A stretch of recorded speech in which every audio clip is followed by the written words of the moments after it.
Minister Szijjarto, tell us about Hungary's priorities at the United Nations for 2025. It's a very big year here. Well, we understand this is the 80th anniversary of the establishment, and we would like to remind all of us on why United Nations has been established. This organization has not been established to be a gathering of like-minded countries. This organization has been established in order to have a last resort where countries who are having hostile relationship can talk to each other as well. A place where any kind of topics can be put on the agenda, and a organization which would serve as the best platform to speak about peace, peaceful coexistence of nations, and global cooperation based on mutual respect. Unfortunately, the United Nations failed to be a platform for this in the recent years, and big reforms should be made. And I would not start with the reform of the Security Council, which is, all-time bestseller, because you can't solve that. But you can reach solutions on areas where some practical gains could be reached. So I hope that this year common sense will come to the United Nations as well. A proactive reform agenda is going to be put forward. I hope that the UN will come back to the track on which it has been established back 80 years ago. So how do you see that happening? Organizations like the United Nations meeting the needs, evolving to meet the needs of what's happening around the world? Well, we have to be honest to ourselves. And if we are honest to ourselves, it's easy to understand that the United Nations failed to become a platform for peace under the very challenging security circumstances in the recent years. The United Nations was unable to contribute to creating peace in areas of the world where significant security-related challenges have popped up.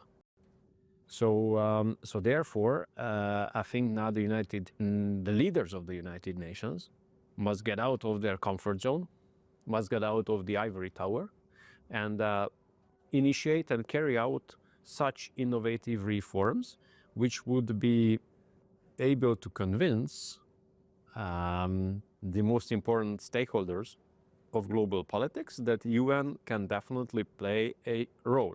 Now, what I mean? I mean that the overlaps of functions should be eliminated. If I look at, for example, counterterrorism, which is very important for us, I see this portfolio being spread around I don't know how many departments. Why is not one enough? Why is not one unified department for each functions? Why is not enough? So I think costs could be cut easily, bureaucracy could be cut easily, function overlaps could be cut easily, and decentralization should take place.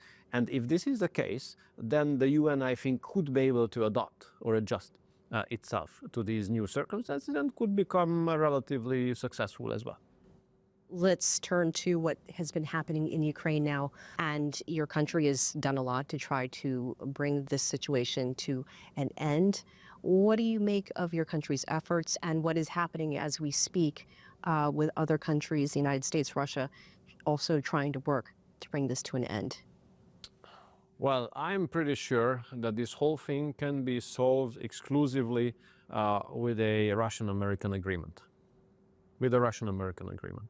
We count on the success of the negotiations between the Americans and the Russians, because it has been proven during the last 3 years, which we have been saying for 3 years and for which we have been under attack tremendously, that there's no solution on the battlefield.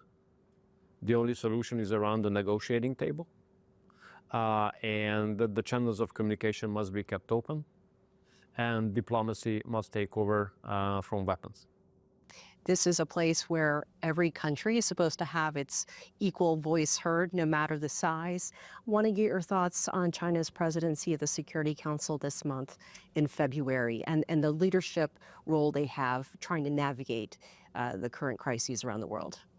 Look, the UN should be and could be, and maybe, a fantastic organization, because this is basically the only global organization or only major international organization where everyone has a similar weight of vote, regardless of size, regardless of military strength, regardless of financial capacities. And therefore, we appreciate China's approach in international relations, which aims at respecting each other and which aims at balance and equality. The bigger you are, the less you are interested in such kind of things, because you are big and strong enough to manage your things. But the smaller you are, the more important international organizations are, where you can verify your interests, where you can put issues on the agenda, and so on and so forth. So we consider the United Nations very, very important from this perspective as well, and we hope that China's presidency of the Security Council will add to this goal. I'm very happy that the Chinese presidency has put multilateralism on the table. We are usually supporting China's global initiatives.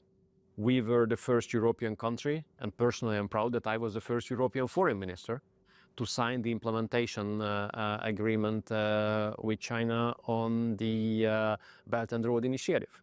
I look back with fond memories to that meeting of mine with Minister Wang Yi. Today we met for the 22nd occasion since we have been serving together as the foreign ministers for a long time. 22nd occasion for personal contact. I think that shows the significance we both attach to this relationship. So we applaud China's approach when it comes to mutual respect in international relations, when it comes to balanced approach, unbiased approach, and the equality of the countries.